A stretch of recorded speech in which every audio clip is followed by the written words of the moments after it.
अस्सलाम वालेकुम स्टूडेंट्स। आज चैप्टर नंबर 1 है क्लास 10 का। चैप्टर का नाम है सेट्स एंड फंक्शन। ठीक है, तो फंक्शन हम बाद में पढ़ेंगे। सबसे पहले हम सेट्स पढ़ते हैं कि सेट्स आपके पास क्या होते हैं। सेट की डिफिनेशन क्या है कि a set is a well defined collection of distinct object. ठीक है, अब वेल डिफाइंड सेट्स की तारीफ में क्या है कि वो क्या हो, वेल डिफाइन हो और कलेक्शन होगी किसकी, डिस्टिंक्ट ऑब्जेक्ट की। तो सेट्स आपके पास क्या होता है, ऐसा सेट जो वेल डिफाइन हो, यानी जिसकी मीनिंग हो, जिसका कोई मतलब हो, और डिस्टिंक्ट ऑब्जेक्ट हो। ठीक है, जो कलेक्शन हम करेंगे वो क्या होंगे, डिस्टिंक्ट ऑब्जेक्ट होंगे। यानी कोई भी आपके पास जो उसके अंदर एलिमेंट्स होंगे वो आपके पास सेम नहीं होंगे। फॉर एग्जांपल, आपके पास एक सेट है कि ए इज़ इक्वल टू 1 2 3 4। ठीक है, तो ये हमारे पास क्या सेट है। अब इसके अंदर अगर 1 1 आ जाए, 2 2 आ जाए, मतलब आपके पास वैल्यू रिपीट हो, तो वो हमारे पास सेट्स निकल आएगा। ठीक है, और सेट ऐसे को कहते हैं कि वेल डिफाइन हो, यानी उसकी कोई मतलब हो, उसका कोई मीनिंग हो, लॉजिकली भी कोई मीनिंग हो। ठीक है, तो तब जाके जो है ना वो क्या कहलाता है, सेट्स कहलाता है। तो सेट्स की डेफिनेशन क्या है कि वेल डिफाइन हो और उसकी जो हम कलेक्शन करेंगे वो क्या होंगे, डिस्टिंक्ट ऑब्जेक्ट होने चाहिए। ठीक है, अब हम ये जानने की कोशिश करेंगे कि सेट को हम लिखते किस तरह से। सबसे पहले आपके पास क्या है कि नोटेशन ऑफ द सेट क्या है, कि सेट को लिखने का तरीका ये है कि आपके पास जो बाहर का जो लेटर्स होंगे वो कैपिटल लेटर्स होंगे, यानी हमारे पास होंगे कैपिटल लेटर्स से शो करेंगे। ठीक है, और अंदर जो आपके पास वैल्यूज़ अगर नंबर्स है तो वो तो आपके पास नंबर्स ही रहेंगे। लेकिन अगर हम अल्फ़ाबेट लिखेंगे तो आपके पास जो है वो स्मॉल ABC यानी स्मॉल अल्फ़ाबेट आपके पास, यानी स्मॉल लेटर्स आएंगे। ठीक है, फॉर एग्जांपल आपके पास है B set is equal to ABCD। तो आपके पास जो अंदर एलिमेंट्स होंगे उसको, यानी अंदर जो वैल्यूज़ होगी उसको हम क्या बोलेंगे, एलिमेंट्स बोलेंगे, या उसको हम इंट्रीज बोलेंगे। ठीक है, तो ये जो आपके पास होंगे वो क्या होंगे, स्मॉल लेटर्स होंगे अगर हम अल्फ़ाबेटिक ऑर्डर अल्फ़ाबेट से लिख लें। ठीक है, तो और जो नंबर्स है तो वो नंबर्स ही रहेंगे।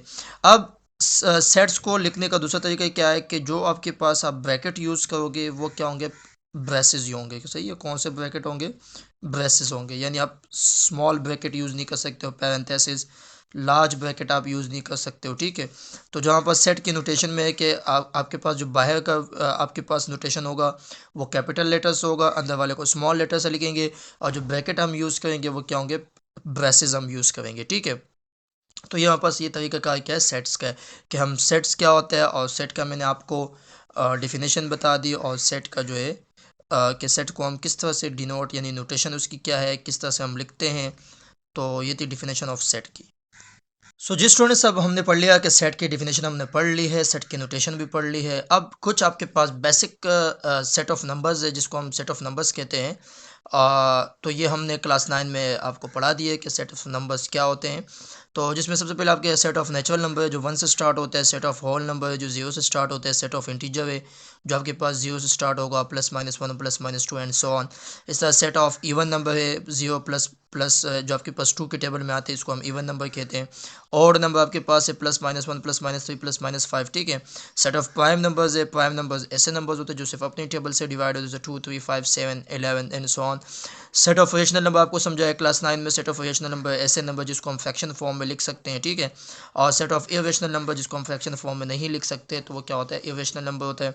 सेट ऑफ रियल नंबर आपके पास के रेशनल और इरेशनल को दोनों का अगर हम यूनियन ले ले तो उसको हम क्या कहते हैं, सेट ऑफ रियल नंबर। जो स्टूडेंट्स अभी आते हैं टाइप्स ऑफ सेट पे, कि टाइप्स ऑफ सेट क्या है। 3 टाइप्स ऑफ सेट है, डिस्क्रिप्टिव फॉर्म है, टेबुलर फॉर्म, और टेबुलर फॉर्म का दूसरा नाम है रोस्टर फॉर्म है, और तीसरा आपके पास है सेट ऑफ बिल्डर फॉर्म। ठीक है, तो डिस्क्रिप्टिव फॉर्म ऐसी फॉर्म होती है जिसको हम सेट को इंग्लिश यानी सेंटेंस वाइज लिखते हैं। ठीक है, तो वो क्या कहलाती है, डिस्क्रिप्टिव फॉर्म। टेबुलर फॉर्म में उसको हम कॉमाज में लिखते हैं, और सेट बिल्डर फॉर्म क्या होता है फिर हम आपको बताते हैं। ठीक है, तो सबसे पहले हमको डिफाइन करते हैं डिस्क्रिप्टिव फॉर्म क्या होती है। ठीक है, तो डिस्क्रिप्टिव फॉर्म के ऊपर हम आते हैं कि आपके पास जो है, अब ये एक एग्जांपल आपके पास लिखी है कि राइट द सेट A 6 8 10 12 है। ठीक है, तो ये जो आपके पास फॉर्म नज़र आ रही है ये हमारे पास क्या है, ये जो है वो टेबुलर फॉर्म है, कोमास के अंदर है। ठीक है, तो डिस्क्रिप्टिव फॉर्म में इसको हम किस तरह लिखेंगे, a set of even numbers between 5 and 13। आप देख सकते हो कि आपके पास ये इवन नंबर है और वो क्या है, 5 और 13 के दरमियान है। ठीक है, तो ये इस टेबुलर फॉर्म को हमने किस में कन्वर्ट कर दिया, डिस्क्रिप्टिव फॉर्म में। तो टेबुलर फॉर्म को में कोमास में लिखेंगे, डिस्क्रिप्टिव फॉर्म में उसी चीज़ को, उसी सेट को हम किस में लिखेंगे, सेंटेंस वाइज लिखेंगे। ठीक है, और बिल्डर फॉर्म में हम किस तरह से लिखेंगे कि सबसे पहले हम लिखेंगे कि एक्स बिलोंग्स, ये आपके पास जो साइन है ये वाला, इसको हम क्या कहते हैं, बिलोंग्स। ठीक है, तो बिलोंग्स टू का मतलब क्या होता है, ताल्लुक। ठीक है, so X such that x belongs to E. तो ई का मतलब क्या है, क्योंकि जो आपके पास सेट है वो क्या है, इवन नंबर है, ठीक है। एंड ये इसको हम आपके पास क्या बोलेंगे, केवेड भी बोलते हैं इसको। सो 5 लेस देन एक्स, 5 एक्स जो है वो ग्रेटर देन 5 है एंड लेस देन 13 है। तो ये हमारे पास आपको एक रेंज बताती है कि जो आपके पास सेट ऑफ इवन नंबर जो लिखा हुआ है उसको हमने बिल्डर फॉर्म में लिखा, और बिल्डर फॉर्म में यहाँ पे ये चीज़ आपको रेंज बताती है कि आपके पास जो है कितने से आपके पास जो इवन नंबर है वो कहाँ से कहाँ तक है, ठीक है। तो अगर यहाँ पे इक्वल लगा होता, यानी अगर आपके पास ये वैल्यू यूँ होती, सही है, इस तरीके से होती, ठीक है, तो तब जाके पे जो आपके पास 5 और 13 है वो भी उसमें शामिल होंगे, ठीक है। ऐसे एग्जांपल के तौर पे मैं आपको बता रहा हूँ कि अगर आपके पास यहाँ पे साइन ये होते हैं इक्वल, यानी लेस देन इक्वल होते, या ग्रेटर देन इक्वल होते, या लेस देन इक्वल होते, तो जो आपके पास ये वाले नंबर्स है कॉर्नर्स वाले वो भी इसमें शामिल होते हैं, ठीक है। तो यहाँ पे इवन नंबर की बात होगी तो इवन नंबर आपके पास वो होते हैं जो टू की टेबल से डिवाइड होते हैं, और ये आपके पास जो है उसको डिस्क्रिप्टिव फॉर्म में लिखा, फिर उसको हमने बिल्डर फॉर्म में लिख दिया, ठीक है। तो इसी तरीके से आपके पास जो एक ये एग्जांपल है कि y such that y belongs to p। तो p का मतलब क्या है, प्राइम नंबर है, and y less than 10 in tabular and descriptive form. अभी आपके पास बिल्डर फॉर्म में गिवन ये क्वेश्चन किस फॉर्म में, बिल्डर फॉर्म में, और उसको आपको चेंज करना है टेबुलर और डिस्क्रिप्टिव फॉर्म में। तो टेबुलर फॉर्म में लिखा प्राइम नंबर है लेस देन 10, तो लेस देन 10 प्राइम नंबर कौन से होंगे, 2 3 5 7, और डिस्क्रिप्टिव फॉर्म में हम लिखेंगे set of first 4 prime numbers, ठीक है। तो ये आपके पास जो है प्राइम नंबर्स के 4 पहले नंबर्स है, यानी 2 3 5 7। तो डिस्क्रिप्टिव फॉर्म मैंने आपको ये बताया था कि उसको हम किस में लिखेंगे, सेंटेंस वाइज लिखेंगे, उसी सेट को हम सेंटेंस वाइज लिखते हैं। तो हमने लिखा set of first 4 prime numbers, ठीक है।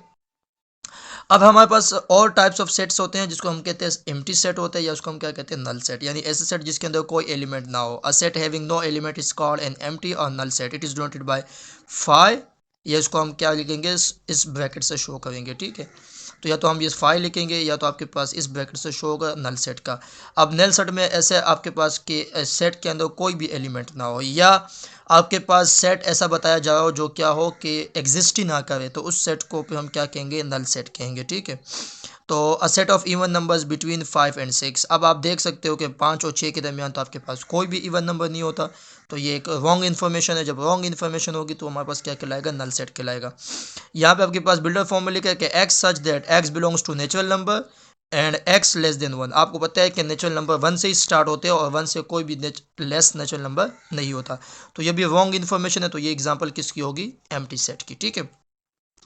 इसके बाद हम आते हैं फाइनाइट सेट के ऊपर। फाइनाइट सेट ऐसे सेट होता है कि आपके पास जो है जिसका स्टार्टिंग पॉइंट भी आपको पता हो और उसका एंडिंग पॉइंट भी आपको मालूम हो, तो ऐसे सेट को हम क्या बोलते हैं, फाइनाइट सेट। जैसे आपके पास 10 स्टार्टिंग पॉइंट है और एंडिंग टाइम 50 है, तो ये आपको पता है कि स्टार्ट 10 से होगा एंड 50 पे होगा, तो इसे set of finite set. A set having limited number of element is called finite set, ठीक है।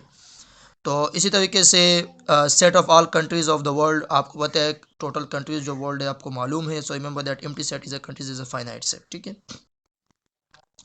इसके बाद हमारे पास आते हैं इनफाइनाइट सेट के ऊपर। इनफाइनाइट सेट ऐसे सेट होता है जिसका आपको स्टार्टिंग पॉइंट तो पता हो लेकिन उसका एंडिंग पॉइंट आपको मालूम ना हो, तो इस सेट को हम क्या कहते हैं, इनफाइनाइट सेट, ठीक है। सो दिस इज अ 10 20 30, आगे आपको नहीं पता कहाँ तक जाएगा, सही है। तो यहाँ पास क्या इनफाइनाइट है, या हम ये लिखते हैं कि x belongs to rational number, ठीक है, and 1 less than equal to x less than equal to 2। अब इसके दरमियान आपके पास कितने रिएशनल नंबर आ सकते हैं ये आपको नहीं मालूम, ठीक है। उसके बाद हम आते हैं सबसेट के ऊपर। सबसेट क्या होता है कि इफ़ डिफिनेशन देखते हैं कि if every element of set A is also an element of set B, so then A is called a subset of B. Simply हम इसको यूँ लिखते हैं, यानी ये आपके पास जो है सबसेट का सिंबल होता है, ठीक है, इस तरीके से। तो यहाँ पे ए के जितने भी एलिमेंट है वो बी के अंदर मौजूद होने चाहिए, सही है, यानी इक्वल नहीं होने चाहिए। आपके पास जो है कि ए के अंदर जितने भी एलिमेंट है अगर वो बी के अंदर मौजूद है तो हम कहेंगे कि ए जो है वो सबसेट है बी का, सही है। अदरवाइज जैसे कि यहाँ पे लिखा है ए सी सेट है, तो ए के जो एलिमेंट है वो सी में मौजूद नहीं है, तो हमारे पास ए जो है वो सबसेट नहीं होगा, किसका, सी का। तो सबसेट का मतलब क्या होता है कि ए के अंदर जितने भी एलिमेंट है वो बी के अंदर मौजूद होने चाहिए, ठीक है। तो इसको हम कहेंगे कि A is the subset of B. अब हम ये नहीं कह सकते कि B is the subset of A, क्योंकि आपके पास जो है बी के जो सारे एलिमेंट है वो ए के अंदर मौजूद नहीं है, तो बी सबसेट नहीं हो सकता ए का, बल्कि ए जो है वो सबसेट हो सकता है किसका, बी का, ठीक है। इंपॉर्टेंट नोट आपके पास है कि every set is a subset of it self. जितने भी सेट आपके पास होते हैं वो बजाते खुद क्या होते हैं, सबसेट होते हैं, ठीक है। सो empty set is a subset of every set. जितने भी आपके पास आप सेट बनाते हैं, एम्प्टी सेट उसका क्या होता है, सबसेट होता है। Every non empty set has at least two subset. हर कोई भी नॉन एम्प्टी सेट हो, यानी नॉन एम्प्टी सेट हो, तो उसका कम से कम जो है दो सबसेट उसके लाजमी होते हैं, ठीक है। तो मिसाल के तौर पर आपके पास अगर एक टू नॉन एम्प्टी है तो इसका एक नल सेट होगा और इसका क्या होगा, एक टू होगा। तो इसके आपके पास जो है आपके पास जो एक नल सेट और एक टू है, ठीक है। अगर हम इसका सबसेट निकालना चाहें तो आपके पास दो सेट होंगे। तो जितने भी आपके पास नॉन सबसेट होंगे, सॉरी, नॉन एम्प्टी सेट होंगे, उसका कम से कम दो सबसेट तो लाजमी बनेगा उसका, ठीक है। So the number of all subset of a set of an element is 2n, ठीक है। जो आपके पास जो जितने भी एलिमेंट उसको हम किस पावर से शो करेंगे, 2 की पावर n से, ठीक है। तो ये आपके पास क्या था, सबसेट था। क्या सबसेट क्या होता है कि ए के जितने भी एलिमेंट है या कोई भी सेट है उसके जितने भी एलिमेंट है वो किसी दूसरे सेट में अगर मौजूद होंगे, सो दैट्स हम उसको सबसेट कह सकते हैं। और सबसेट का सिंबल क्या होता है, ये आपके पास सबसेट का सिंबल है, ठीक है। अब सुपर सेट क्या होता है कि जो आपके पास जो है, मिसाल के तौर पर यहाँ पे हमारा ए जो है वो बी का सबसेट था। अब ये ए जो है वो बी से निकला है, तो बी जो है वो सुपर सेट होगा किसका, ए का होगा, ठीक है। तो ये सुपर सेट होता है। तो if A is a subset of B, so then B is called a superset of A. तो उसको हम सिंपली किस तरह से लिखेंगे, यूं करके, ठीक है। इस तरह से हम बनाएंगे सुपर सेट को। तो सुपर सेट क्या होगा कि अगर आपके पास जिससे सबसेट निकला है तो वो उसका क्या होगा, सुपर सेट होगा। तो यहाँ से ए जो है वो किससे निकला है, बी से। तो बी आपके पास क्या है, सुपर सेट है किसका, ए का। तो हम कह सकते हैं कि B is the superset of A, ठीक है। तो ये आपके पास सुपर सेट, यानी जिससे आपके पास सबसेट निकला होगा वही आपके पास उसका क्या होगा, सुपर सेट होगा। तो जी स्टूडेंट्स, अब आते हैं इक्वल सेट के ऊपर। इक्वल सेट क्या होता है कि two set A and B if a same order are called equal set if all the elements of the both sets are same. यानी जो आपके पास ए के अंदर जो एलिमेंट्स होंगे वही एलिमेंट्स आपके पास बी के अंदर होंगे। तो ये हम कहेंगे कि A is equal to B. So condition क्या है कि A equal to B if only if. अब यहाँ पे इफ़ ओनली इफ़ का मतलब क्या है कि बी भी वो ए का होना चाहिए, ए भी बी का सेम होना चाहिए। तो अगर हम ये कहेंगे कि इफ़ ओनली इफ़ कंडीशन क्या है कि A is the subset of B, so B is the subset of A. यानी हमने ये कहा था कि अगर ए बी का सबसेट है तो ए के जितने भी एलिमेंट है वो बी के अंदर मौजूद होने चाहिए। तो उस हमने क्या कहा था, सबसेट कहा था। अब यहाँ पे इसके इक्वल की कंडीशन क्या है कि ए इक्वल बी तब होगा, यानी ए बराबर बी के तब होगा जब आपके पास जो है ए सबसेट ऑफ बी हो और बी सबसेट ऑफ ए हो। तो यहाँ पे इफ़ की कंडीशन आपके पास यूज़ हो रही है। सो यह आपके पास ऐसा हो कि ए इक्वल टू बी तब होगा जब ए सुपर सेट होगा बी का और बी सुपर सेट होगा ए का, ठीक है। यानी अगर ए इक्वल टू बी है और बी आपके पास ए इक्वल टू बी है तो उसका कंडीशन क्या है कि A is the subset of B and B is the subset of A. तब जाके हम कहेंगे कि दोनों क्या है, इक्वल सेट है। तो इक्वल सेट के अंदर आपके पास सेम ऑर्डर होना चाहिए, यानी दोनों सेट का ऑर्डर क्या हो, सेम हो। एग्जाम्पल के तौर पे लेते हैं कि ए आपके पास है 1 2 3 6 और बी आपके पास जो सेट है x such that x belongs to an natural number and x less than equal to 6। तो यहाँ पे आपके पास जो वो 6 भी उसमें शामिल है। तो 6 आपके पास 5 4 3 2 और 1, ठीक है। तो ये आपके पास एक सेट बी है और सी सेट क्या है, सेट ऑफ डिविजर्स ऑफ 6, ठीक, यानी 6 से जो आपके पास डिवाइजर हो है।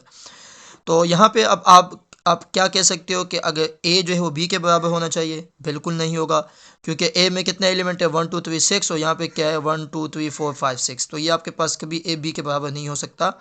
और सी जो है वो ए के बराबर हो सकता है क्योंकि 1 जो है ये भी 6 का डिवीज़र है, 2 भी 6 का डिवीज़र है, 3 भी आपके पास यानी सेट ऑफ डिवीज़र ऑफ 6। तो 3 जो है वो भी 6 का डिवीज़र है और 6 भी 6 को डिवाइड करता है। तो हम कह सकते हैं कि ये जो है इसका क्या है, इक्वल है, यानी ए और सी सेट आपके पास क्या इक्वल है। तो यहाँ पे लिखा भी है कि ए और सी आपस में क्या है, इक्वल है, ठीक है। So order of set A means the number of elements of A, it is denoted by O A. So order को हम किस तरह लिखेंगे, ओ ए से या एन ए से, या इसको हम किससे लिखेंगे, मैग्नीट्यूड से। यानी मतलब क्या होता है कि आपके पास जो ए के अंदर जितने भी ऑर्डर है, यानी मिसाल के तौर पर कितना आपके पास जो है एलिमेंट्स मौजूद है, तो उसको हम ऑर्डर कहते हैं, सही है। तो उसको हम लिखने का तरीका क्या होगा, इसको हम ओ ए से भी लिख सकते हैं, एन ए से भी लिख सकते हैं और मैग्नीट्यूड ऑफ ए से भी लिख सकते हैं। तो मैग्नीट्यूड का मतलब भी क्या होता है कि आपके पास कितना ऑर्डर उसके अंदर मौजूद है, ठीक है। अब इसके बाद स्टूडेंट्स हम आते हैं इक्विवेलेंट सेट के ऊपर। इक्विवेलेंट सेट क्या होता है, इसका सिंबल आपके पास ये होता है, सही, इक्विवेलेंट का, ये वाला, ये आपके पास इस तरह से हम बनाते हैं इक्विवेलेंट का, सही है। So two set A and B are said to be equivalent set if their orders are equal. Similarly, we write A equivalent to B, A equivalent to B if O A is equal to O B. अब इसमें क्या है equivalent set के अंदर कि सिर्फ आपके पास उसका ऑर्डर सेम हो, बाकी उस यानी आपके पास क्या हो, ऑर्डर इक्वल हो, इक्विवेलेंट हो। मतलब आपके पास यानी अगर मिसाल के तौर पर यहाँ पे आपके पास लिखा है कि ए बी सी डी, ठीक है, तो यहाँ पे कितनी तादाद है ए सेट की, यहाँ पे ए सेट की तादाद कितनी है आपके पास, 1 2 3 4 एलिमेंट है। तो इसी तरीके से अगर बी सेट लिखूँगा 1 2 3 4, ठीक है, तो हम कह सकते हैं कि ए इक्विवेलेंट टू बी है, ठीक है। तो एक इसी तरीके से कि अगर आपके पास जो है कि ए और बी का जो आपके पास तादाद है वो सेम होगी, सो देन इक्विवेलेंट सेट उसको हम कहेंगे। चाहे उसमें आपके पास जो है उसका ऑर्डर सेम हो या ना हो, लेकिन सिर्फ उसका जो है ऑर्डर इक्वल होना चाहिए, ठीक है। तो आपके पास जो है ये आ गया। इसके बाद हमारे पास एक प्रॉपर सबसेट है। प्रॉपर सबसेट क्या होगा कि if let A is a subset of B, so then A is called a proper set of B. अब प्रॉपर सबसेट में क्या होगा कि सिर्फ उसके लिए कंडीशन ये कि ए बी के बराबर नहीं होना चाहिए, यानी दो सेट आपके पास जो है वो इक्वल नहीं होने चाहिए। जब वो इक्वल नहीं होंगे तो वो आपके पास ऑटोमेटिकली क्या होंगे, प्रॉपर सबसेट होंगे, सही है। सो मिसाल के तौर पर इफ़ ए 2 4 6 एंड 2 4 6 8 है, तो हम कह सकते हैं कि A is the proper subset of B. ये प्रॉपर सबसेट का सिंबल है, ठीक है। ये वाला आपके पास जो है प्रॉपर सबसेट का सिंबल है। सो हम कह सकते because A is a subset of B, and हम कह सकते हैं कि ए जो है वो सबसेट है बी का, लेकिन उसका ऑर्डर आपके पास क्या है, सेम नहीं है, यानी ऑर्डर आपके पास इक्वल नहीं है। सो देन आपके पास ये क्या प्रॉपर सबसेट है। तो प्रॉपर सबसेट में क्या होगा कि वो सबसेट ही होता है, लेकिन प्रॉपर तब होगा जब दोनों का ऑर्डर आपके पास इक्वल ना हो सेट का, ठीक है।